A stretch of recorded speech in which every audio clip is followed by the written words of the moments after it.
Hello, I'm Michael Chigani, and this is Straight Talk. With me today is Professor Keiji Fukuda. Now, Professor, you are with the Hong Kong University. You're Director of Public Health, and you're an expert in infectious diseases as well.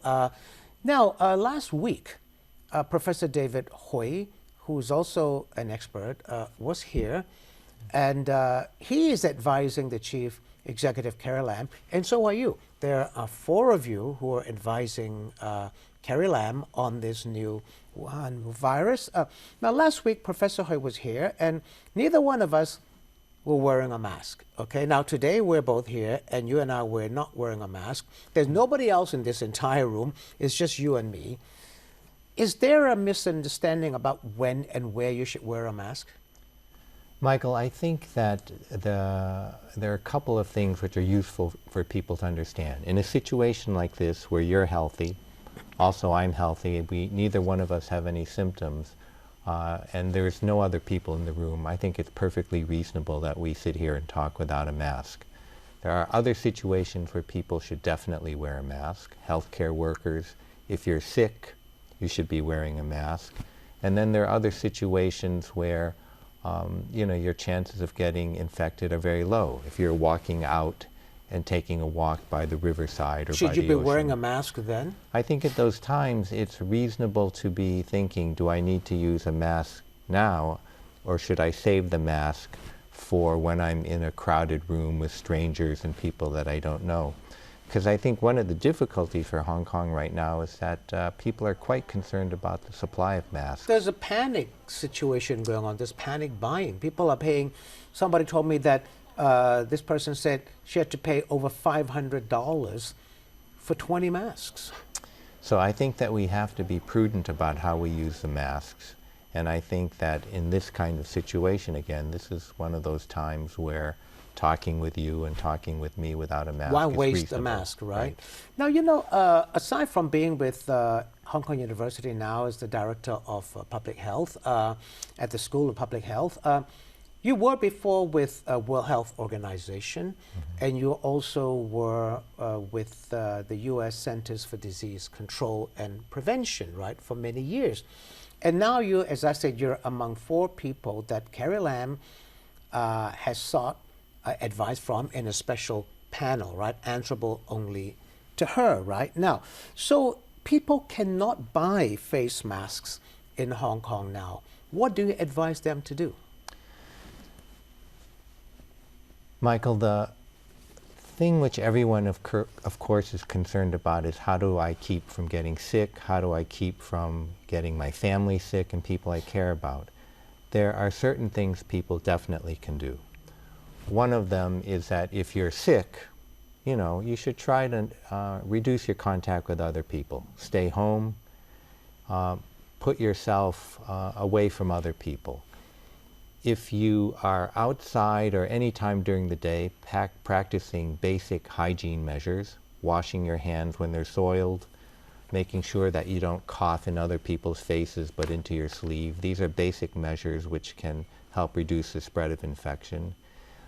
If you are going to go to a crowded room... Well, what about the MTR? People ride the MTR every day. What should they do? Then I think that wearing a mask in that situation makes sense. But they can't find a mask. Well, then I think that, you have to take a balance. There are activities which you can reduce that you don't have to do. And in this situation, it's fair enough. I would reduce on those activities. But the government says stay home if you don't need to go out.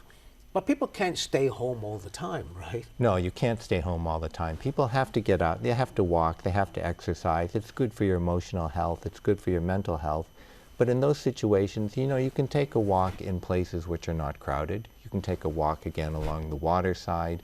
I think this is good. This doesn't particularly increase your risk for getting infection, and it's definitely good for your emotional health. But can you keep a mask for more than a day? Really... If you handle it very carefully, I have a hand sanitizer in my pocket all the time. When I put on a mask, I wipe my hands, I put it on. Then when I don't need it, I take it off and I wipe my hands again. I put it into a Ziploc bag, right? So then, under those circumstances, if the mask is not dirty, can I use it for another day? Ideally, masks should be used once and thrown away. In terms of strict infection control practices, that's what we should do. Again, though, if we are trying to protect other people by not coughing on them, then we can probably use the mask for longer. But every time we go out, potentially we do get some kinds of germs on the outside of the mask. Our hands are not perfectly clean. We touch them. So this is why there's so much emphasis on washing your hands, so much emphasis on keeping these basic hygiene measures up as much as you can. And so it's really the best that we can do, I think, under the circumstances. Okay, Professor, let's have a look at a clip right over there. I really don't think a complete closure of the border control points is the right answer to the situation that we are facing. It is at least not in line with the very scientific-based and knowledge-based advice given to us as recently as early this morning by the World Health Organization and its panel of experts. That was last week, the chief executive said this, when the World Health Organization, you worked for WHO before, right? When the WHO said there was a global emergency, but people shouldn't be stopped from traveling from country to country, right? So that's what she's saying about not totally sealing the border with the mainland. But healthcare workers have started a first stage of a strike, and they're saying that they're going to up this strike, make it more, if the border is not completely sealed. The mainland government has already said again that they will not be issuing any travel permits to mainlanders coming to Hong Kong and Macau, and also the once a week visit from Shenzhen to Hong Kong. They're going to stop all of that as well. That, in effect, is virtually sealing the border, I think, right? But would you agree to a total shutdown? Have borders open only for returning Hong Kong residents and nobody else? So the reason why at WHO they usually advise against closing borders and travel is that this is a very double-edged sword. In theory, you can maybe reduce the risk of bringing infection in for a short time, but over the long time, history has shown us over and over again, you can't close borders and keep infection out. But the double-edged part of the sword is that you also begin to make people feel isolated, you hurt economies, and so it has a lot of adverse effects also. And so juggling these two things is very difficult to do. Which side would you stand on, shut or not shut?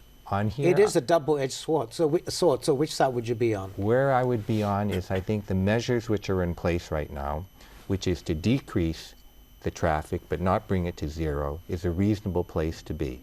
And I think that what this has done is, I think that people are moving much less across the border than they were, and that probably reduces the risk.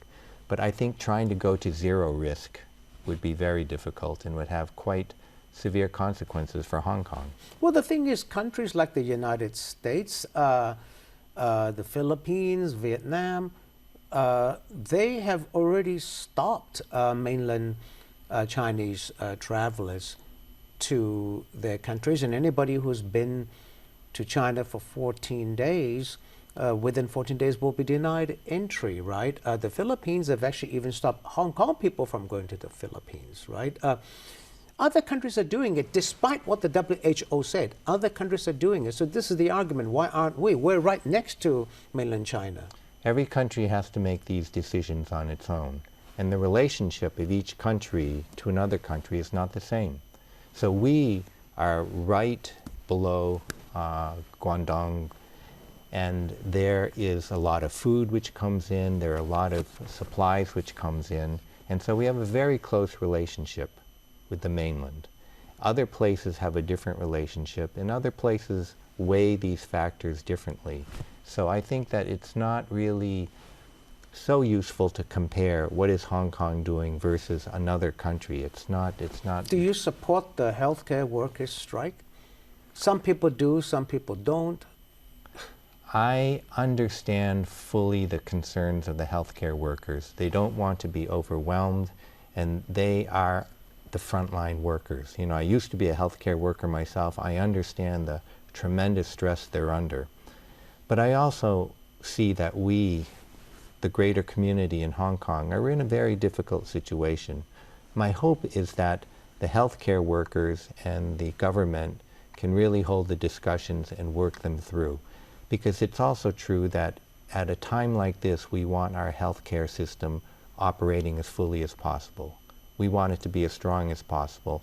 And so to have strikes going on during this time does make it harder to take care of people who are sick. Should Hong Kong people panic? People are panicking in Hong Kong now. People are panicking. They're saying, oh, you know, what's going to happen? They're rushing. Thousands and thousands of people are lining up to buy face masks. What should they do? Panic never helps us, but people should be serious. And so what does that mean? It means that, again, we're not in a normal period of time. You know, this outbreak is abnormal. And so the requests being made to people, you know, maybe defer going on an activity, or maybe cut down on your travel. Don't do them if unnecessary. I mean, these are not normal requests, but they're being made for a specific reason. So I think that if people listen to those things and apply them, and then they also do the individual things, again, hand hygiene, making sure you don't cough, stay home if you're sick. And wash your hands. Wash your hands. Okay. This is prudent. I'm going to take a quick break. See you soon. Don't go away.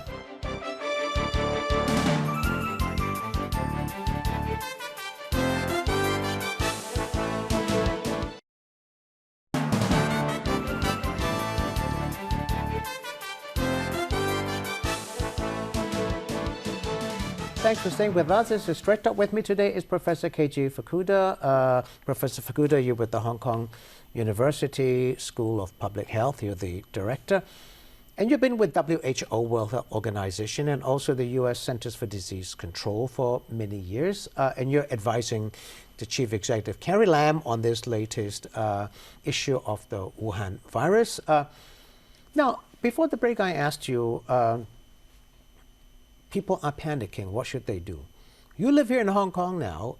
You know, you've dealt with SARS, you've dealt with MERS, you've dealt with bird flu, right? You've dealt with all of these things. You actually went to mainland China during SARS, right, to help deal with that issue.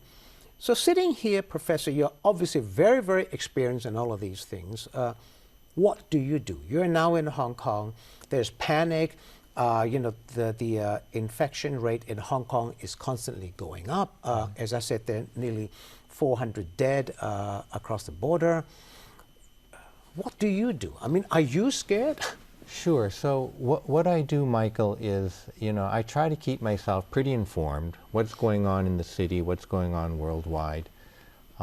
And I also have cut back on some of the things that I normally would do. I mean, I often like to go to Causeway Bay. I like to walk around. I like to go into busy places.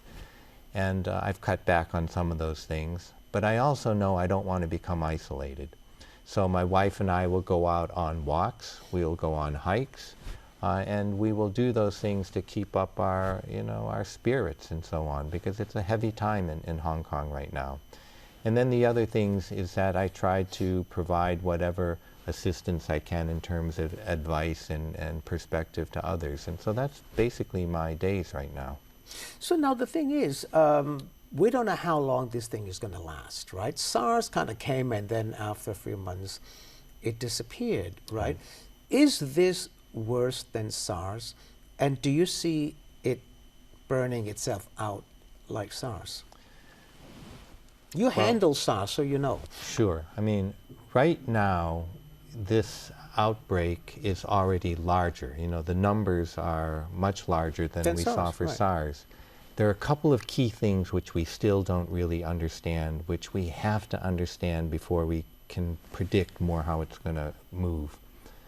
We know this virus can move from person to person, but there's a difference in how viruses move from person to person. So with SARS, when people were very sick is when they most easily transmitted infection to others.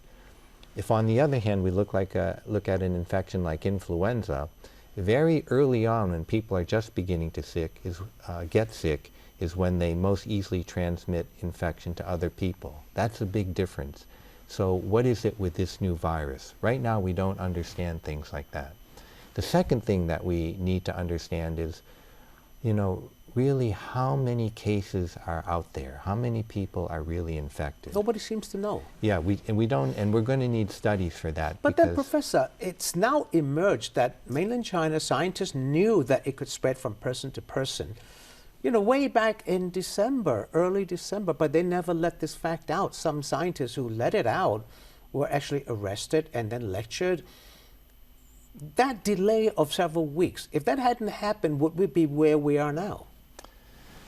Well, I can't tell you whether we would be here. If China had been upfront and said, yes, this can spread from person to person, right at the beginning, which they didn't. They tried to cover it up. Well, what I can say is that one of the big lessons from all of these outbreaks, which you've mentioned, is that our Achilles heel, our weakest point, is almost always that information comes out too slowly in the beginning. And I think that this is one of the things that we'll have to go back to with this current episode. Right now we have immediate fights to get through. We have to do a lot of things. But at some point, we need to go back and take a look and see, did information come out when it could have come out? And if it didn't, why didn't it come out? Well, it didn't. It's been verified that it didn't. So it's not just the transmission. There's other information which we would have wanted to know early on. So yes, the ideal response to these large outbreaks is, how many people do we know about? Is it old people, young people? Is it a mixture? What's the breakdown? What were these people doing? This is the basic information we need to know as early as possible. Well, I think some of your colleagues at HKU, Hong Kong University, are saying that the infection rate could be, with calculations, computer calculations, should be over 60,000, right, on mainland China alone. Sure. If there are a couple of different groups, including our group at HKU, which have been trying to model what's going on. What are we missing? And so, but we still will need studies to verify, are we really missing those people? So there will be studies which will be done to look at the infection rates among people who don't have symptoms. And so this will take a lot of work. But to get to your other question, which is where everyone's really wondering about, is where's this going to go? Yeah, and how's it going to end? So I think that if this is an infection which acts more like influenza, then it's very likely to have more international spread.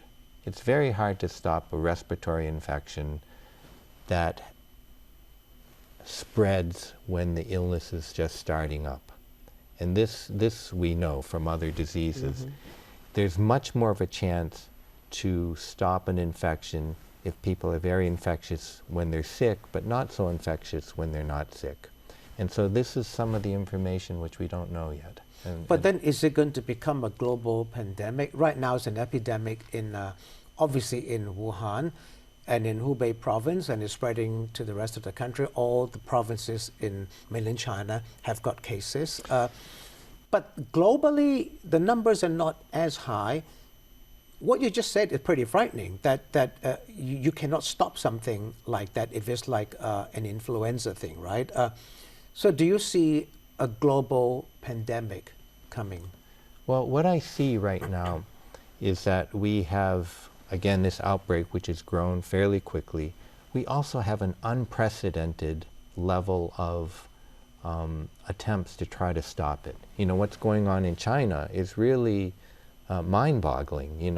The attempts to slow down the movement of people, a lot of the border controls which have been instituted, what airlines are doing, all of these things are going on at the same time. And so whether we have a pandemic or not is going to be the sum. It's going to be all of these things. Do you think there added. will be one? Speaking as an expert who's dealt with so many other different types of diseases? I think that if we have a virus which is acting more transmissible like influenza, then it's very likely that we're going to see this spread Well, is this out. virus acting like influenza? Well, this is what we're trying to figure out right now. This is one of the key questions. I think this We don't know yet. We don't know yet. We know it's transmissible, but there's still more details about what that actually means and when does it occur. So That if would it be is like important. the flu, then it's going to be a global pandemic. If it's something like the flu, it's going to be very hard to stop, no matter what we do, because they're so, these viruses will move around easily. How long do you think it'll be before scientists, doctors know whether this is something that's like the flu, that can easily spread? Well, there's going to probably be different kinds of studies. I mean, we can take a look at what's going on in individually infected people. We're going to have to look at what is going on in groups of people. So different kinds of studies. And so studies done in individual people can be done more quickly. Studies in groups of people will take, possibly months. Do you see a community outbreak in Hong Kong? I think that it's realistic for everybody in Hong Kong to assume that we will see more cases of infection. We are living very close to mainland, and it's not even clear that it's quite possible for cases of infection to come in from other countries. It's not as if it's magically... So you think there will be a community outbreak? We should be prepared for that. There's a difference. I think that we should definitely be prepared for more cases to occur, because people can come in. It's quite possible that we will have limited person-to-person transmission, so we can have people within families get sick. But that's different than having whole communities get sick at the same time. And this is, until we have a little bit more information about how the virus is behaving, it's not so clear whether we're going to see those big community outbreaks. I've just got less than a minute left. Last question. You're advising Carrie Lam, along with a few other people. She's come under immense criticism for government acting too late. Has our government acted too late? I think the government has made a strong good faith effort to do the right things. But was it too late? Well, I don't know if it's too late, because I think that it's never too late to institute actions. Even if you don't do them early, if you do them later on, it may have a big effect. And so we're not going to know until later whether the actions were too late. In fact, we may look back and say, because of those actions, we really limited this thing. We can't even buy face masks. That's too late, right? The government had no foresight. Well, the mask situation is being seen globally. Even the entire world doesn't have a mask. I've got to end it right there. Thank you. See you next time. Good evening.